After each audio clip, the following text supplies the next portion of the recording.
Ang mabuting balita ng Panginoon ayon kay San Marcos. Papuri sa iyo, Panginoon. Noong panahong iyon, nagpakita si Jesus sa 11 at sinabi sa kanila, "Humayo kayo sa buong sanlibutan at ipangaral ninyo sa lahat ang mabuting balita.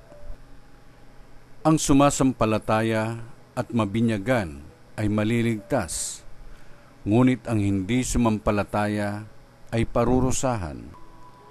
Ang mga sumasampalataya ay magtataglay ng ganitong tanda ng kapangyarihan. Sa pangalan ko'y magpapalaya sila ng mga demonyo at magsasalita ng ibang wika.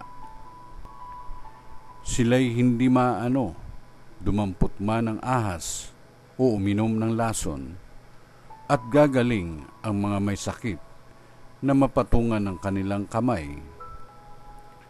Pagkatapos magsalita sa kanila, ang Panginoong Hesus ay iniakyat sa langit at lumuklok sa kanan ng Diyos.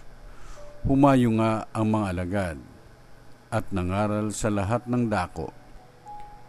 Tinulungan sila ng Panginoon sa gawaing ito. Pinatutuhanan niya ang salitang kanilang pinangangaral sa pamamagitan ng kapangyarihang gumawa ng himala na ipinagkaloob niya sa kanila.